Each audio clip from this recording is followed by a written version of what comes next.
ನಮಸ್ಕಾರ, ನ್ಯೂಸ್ 26ಗೆ ಸ್ವಾಗತ. ಯಾದಗಿರಿ ಜಿಲ್ಲೆ ಹುಣಸಗಿ ತಾಲೂಕು ಬರದೇವನಹಾಳ ಗ್ರಾಮ ಪಂಚಾಯಿತಿಯಲ್ಲಿ ಭ್ರಷ್ಟಾಚಾರ ನಡೆದಿರುವುದು ಕಂಡುಬಂದಿದೆ. 15ನೇ ಹಣಕಾಸು ಯೋಜನೆ ಅಡಿಯಲ್ಲಿ 20 ಲಕ್ಷ ರು ಅಧಿಕ ಹಣ ಲೂಟಿ ಮಾಡಿರ್ತಾರೆ.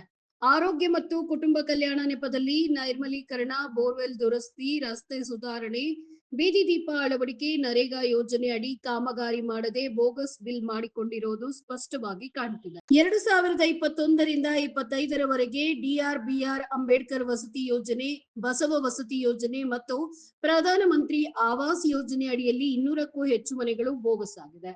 ಒಂದು ಫಲಾನುಭವಿಯ ಮನೆ ಫೋಟೋ 2 ಫಲಾನುಭವಿಗಳಿಗೆ ಬಿಲ್ ಮಾಡಿರೋದು, ಮಾಹಿತಿ ಹಕ್ಕು ಅಧಿನಿಯಮ ಮಾಹಿತಿ ಕೇಳಿದ್ದು, ಮಾಹಿತಿ ಹಕ್ಕು ಕಾಯ್ದೆ ಉಲ್ಲಂಘನೆ ಮಾಡಿ ಮಾಹಿತಿ ಕೊಡದೇ ಇದ್ದಕ್ಕೆ ಮಾಹಿತಿ ನೀಡಲು ಕಾರ್ಯನಿರ್ವಾಹಕ ಅಧಿಕಾರಿ ತಾಲೂಕು ಪಂಚಾಯತ್ ಹುಣಸಗಿ ಅವರಿಗೆ ಪ್ರಥಮ ಮೇಲ್ಮನವಿ ಅರ್ಜಿ ಸಲ್ಲಿಸಿ ಈ ಕೂಡಲೇ ತನಿಖೆ ಮಾಡಿ ಭ್ರಷ್ಟಾಚಾರ ಸಾಬೀತಾದಲ್ಲಿ ಬರದೇವನಹಾಳ ಗ್ರಾಮ ಪಂಚಾಯಿತಿ ಅಭಿವೃದ್ಧಿ ಅಧಿಕಾರಿಗಳಿಗೆ ಮತ್ತು ಭ್ರಷ್ಟಾಚಾರದಲ್ಲಿ ಪಾಲ್ಗೊಂಡ ಗ್ರಾಮ ಪಂಚಾಯಿತಿಯ ಸಂಬಂಧಪಟ್ಟ ಅಧಿಕಾರಿಗಳಿಗೆ ಅಮಾನತು ಮಾಡಿ ದಂಡ ವಿಧಿಸಬೇಕೆಂದು ಆಗ್ರಹಿಸಿ ಮನವಿಯನ್ನ ಸಲ್ಲಿಸಲಾಯಿತು.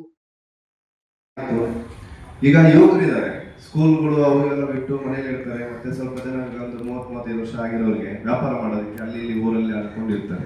ಅಂಥವ್ರಿಗೆ ಈ ಸ್ವಯಂ ಉದ್ಯೋಗ ಯೋಜನೆಯಲ್ಲಿ 10 ಲಕ್ಷ ಕೊಡಬೇಕು. ಅದಕ್ಕೆ ಕರಕುಶಲ ತರಬೇತಿ ಮಾಡೋದಕ್ಕೆ ಪಾರಂಪರಿಕ ಕೌಶಲ್ಯಗಳನ್ನ, ಈಗ ಪಾರಂಪರಿಕ ಕೌಶಲ್ಯಗಳು ಅಂತಂದ್ರೆ ಇವಾಗೆಲ್ಲ ನಮ್ದೆಲ್ಲ ಒಂದು ಸಮುದಾಯಗಳು ಒಬ್ಬೊಬ್ಬರದ್ದು ಒಂದೊಂದು ಪಾರಂಪರಿಕ ವೃತ್ತಿಗಳಿದಾವೆ. ಆ ವೃತ್ತಿಗಳು ಈಗಿನ ಒಂದು ಕಾಲಘಟ್ಟದಲ್ಲಿ ಎಲ್ಲ ನಶಿಸಿ ಹೋಗ್ತಾ ಇದ್ದಾರೆ. ಅದನ್ನ ಮತ್ತೆ ಪುನಶ್ಚೇತನಗೊಳಿಸೋದಕ್ಕೆ, ಆ ಯುವಕರಿಗೆ ಬೆಂಬಲ ಕೊಡೋದಕ್ಕೆ ಒಂದು ಶ್ರೀಮತಿ ರಮಾಬಾಯಿ ಅಂಬೇಡ್ಕರ್ ಸ್ವಯಂ ಉದ್ಯೋಗ ಯೋಜನೆ ಅಂತ ಅಂದ್ಬಿಟ್ಟು ಒಂದು ಉಪನಾಮಕರಣ ಮಾಡಿ ಈ ಅಲೆಮಾರಿಗಳಿಗೆ ಪರ್ಟಿಕ್ಯುಲರ್ ಆಗಿ ಒಂದು 10 ಲಕ್ಷ ರೂಪಾಯಿ ಸಾಲ ಸೌಲಭ್ಯ ನೀಡಬೇಕು. ಅದಲ್ಲದೆ ಮತ್ತೆ ಸ್ವಾವಲಂಬಿ ಸಾರಥಿ ಯೋಜನೆ ಅಂತ ಇದೆ. ಈಗ ಟ್ಯಾಕ್ಸಿ ಅವೆಲ್ಲ ಕೊಡ್ತಾ ಇದ್ದಾರೆ. ಅದು 5,000 10,000 ಟ್ಯಾಕ್ಸಿಗಳೆಲ್ಲ ಕೊಡ್ತಾ ಇದ್ದಾರೆ. ನಮ್ಮ ಅಲೆಮಾರಿಗಳು ಕೊಡ್ಬೇಕಾದ್ರೆ ಒಂದು ಜಿಲ್ಲೆಗೆ 59 ಜಾತಿಗೆ ಯಾರು ಜನಸಂಖ್ಯೆ ಜಾಸ್ತಿ ಇರ್ತಾರೋ ಅವ್ರಿಗೆ ಮಾತ್ರ ಹೋಗ್ತಾ ಇದೆ. ಈ ಸಣ್ಣ ಸಮುದಾಯಗಳಿಗೆ ಇವತ್ತಿನವರೆಗೂ ಎಲ್ಲೋ 1-2 ಸಿಗ್ತಾರೆ. ಈ ದಕ್ಕಲಿಗರು ಇವತ್ತಿನವರೆಗೂ ತಗೊಂಡಿಲ್ಲ. ಸಿಂಧೋಳ್ನವರಂತೂ ಚೌಟ ಹೊಡ್ಕೊಂಡವರು ಇವತ್ತಿನವರೆಗೂ ಆ ಸ್ವಾವಲಂಬಿ ಸಾರಥಿ ಯೋಜನೆ ಫಲಾನುಭವಿಗಳಾಗಿಲ್ಲ. ಮತ್ತೆ ಹೌದು, ಕನಿಷ್ಠ 100 ಜನರಿಗೆ ಸಾಲ ಸೌಲಭ್ಯ ಒಂದು ಜಿಲ್ಲೆಗೆ ಕೊಡಬೇಕು ಅನ್ನೋದು ಇದೆ. ಮತ್ತೆ ಸಂಸ್ಕೃತಿ ರಕ್ಷಣೆ ಮತ್ತು ಮಾನವ ಹಕ್ಕುಗಳ ರಕ್ಷಣೆಗೆ ಈಗ ಅಲೆಮಾರಿ ಸಮುದಾಯಗಳ ಭಾಷೆ ಮತ್ತು ಸಂಸ್ಕೃತಿ ಅಕಾಡೆಮಿ ಸ್ಥಾಪನೆ ಮಾಡೋದು. ಯಾಕಂದ್ರೆ ಇವಾಗ ನಮ್ದೆಲ್ಲರೂ ಒಂದೊಂದು ಭಾಷೆಗಳಿದ್ದಾವೆ, ನಮ್ದೊಂದು ಮರುಗು ಭಾಷೆ ಇರುತ್ತೆ. ಉದಾಹರಣೆಗೆ ಇವಾಗ ನಿಮಗೆ ನಾವೇನೋ ನಿಮ್ಮ ಹತ್ರ ಹೇಳ್ಕೊಳಕ್ ಆಗ್ತಾ ಇರೋಂಥದ್ದನ್ನ ನಾವೇ ಮಾತಾಡ್ಕೊತೀವಿ, ನಿಮ್ಗೆ ಅರ್ಥ ಆಗ್ಬಾರ್ದು ಅನ್ನೋದು. ಆ ಭಾಷೆಗಳೆಲ್ಲ ನಾವೇ ಹೋಗ್ತಾ ಇದೀವಿ. ಈಗಿನ ಜನರೇಷನ್ಗೆ ಅದು ಇದಾಗ್ತಲ್ಲ. ಅಂಥವನ್ನೆಲ್ಲ ನಾವು ಸ್ವಲ್ಪ ಇದು ಮಾಡಬೇಕು. ಮತ್ತೆ ಅದು ಮರುಗು ಭಾಷೆ ಮಾಡೋದಕ್ಕೆ ಯಕ್ಷಗಾನಕ್ಕೊಂದು, ಬಯಲಾಟಕ್ಕೊಂದು, ತುಳು ಭಾಷೆಗೊಂದು, ಕೊಡವ ಭಾಷೆಗೊಂದು, ಬ್ಯಾರಿ ಭಾಷೆಗೊಂದು ಅಕಾಡೆಮಿಗಳನ್ನ ರಚಿಸಿದ್ದಾರೆ. ಹಾಗಾಗಿ ಅಲೆಮಾರಿಗಳದ್ದು ಒಂದು ಸಪ್ರೇಟ್ ಅಕಾಡೆಮಿ ಆಗಬೇಕು ಅನ್ನೋದು ನಮ್ಮ ಪ್ರಮುಖ ಬೇಡಿಕೆಯಲ್ಲಿ ಹೋಗ್ತಿದೆ. ಮತ್ತೆ ಕಲಾವಿದರುಗಳು ಏನ್ ಮಾಡ್ತಾ ಇದ್ದಾರೆ, ಎಲ್ಲ ದೇವಸ್ಥಾನಗಳಲ್ಲಿ, ಮಂಟಪಗಳಲ್ಲಿ ಅಲ್ಲಿ ಇಲ್ಲಿ ಭಜನೆ ಮಾಡೋದು, ಮತ್ತೆ ನಮ್ಮ ತೊಗಲ್ಗೊಂಬೆ ಕುಣಿಸೋದಾಗ್ಲಿ, ಮತ್ತೆ ಇನ್ನೊಂದು ನಮ್ಮ ಚನ್ನದಾಸರ ಸಮುದಾಯದ ಕಲೆಗಳಾಗ್ಲಿ ಎಲ್ಲ ದೇವಸ್ಥಾನಗಳ ಹತ್ರ ಇದು ಮಾಡ್ತಾರೆ.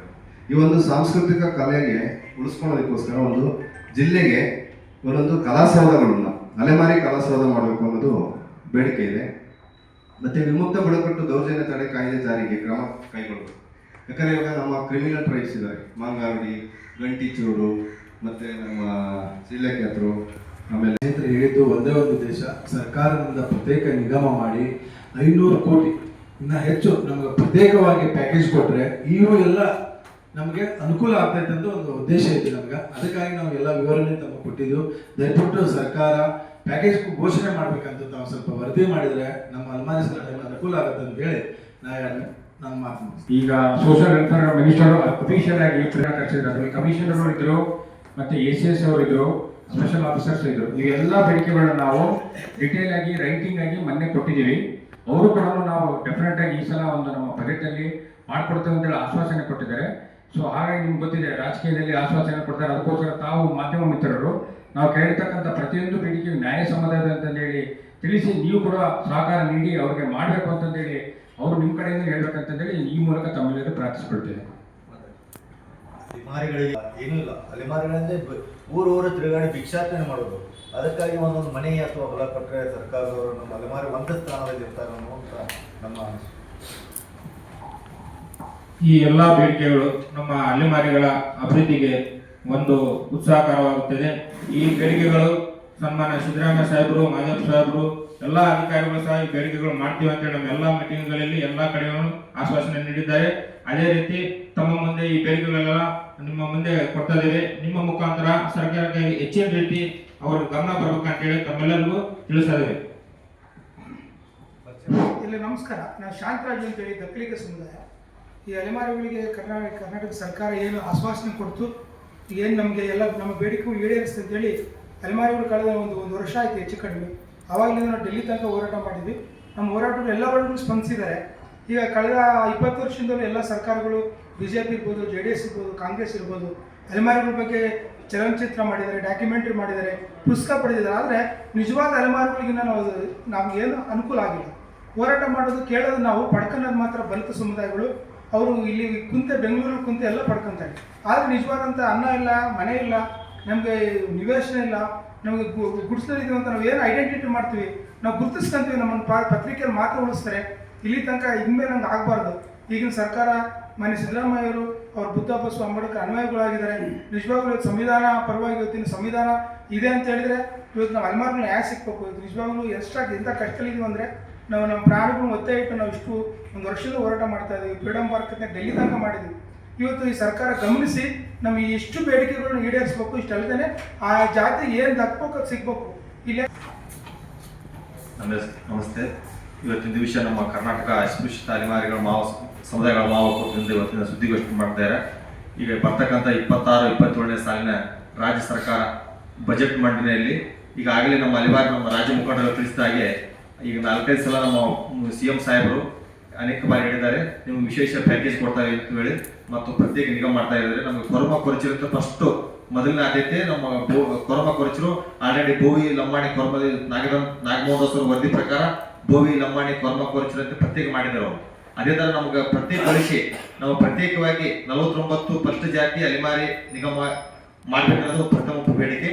ಮತ್ತು ಅದೇ ಥರ ನಮ್ಮ ಬಸವರಾಜ ನಾರಾಯಣ ಸರ್ ಹೇಳಿದಾಗ 500 ಕೋಟಿ ರೂಪಾಯಿ ವಿಶೇಷ ಪ್ಯಾಕೇಜ್ ಅನುದಾನ ಇಡಬೇಕಾಗಿ ವಿನಂತಿ. ಮತ್ತು ನಮ್ಮ ರಾಜ್ಯ ಸರ್ಕಾರ ಈಗ ಪತ್ರಿಕಾ ಮೂಲಕ ತಿಳಿಸಿದ್ರೆ ಪ್ರತ್ಯೇಕ ಗುಂಪಿನಲ್ಲಿ ನಮ್ಮ ಒಳ ಮೀಸಲಾತಿಯಲ್ಲಿ 1% ಕೊಡಬೇಕನ್ನೋದು ನಮ್ಮೆಲ್ಲ ಒಕ್ಕಲು ಒತ್ತಾಯ ಅಂತ ಹೇಳಿ ಈ ಮೂಲಕ ತಮ್ಮೆಲ್ಲ ಮಾಧ್ಯಮ ಮುಖಾಂತರ ಎರಡು ಮಾತಾಡೋದು. ನಮಸ್ಕಾರ. ರಂಗನಾಥ್ ಅಂತೇಳಿ ಸುರ್ಗಾಟೂರು ಸಮಾಜದವರು.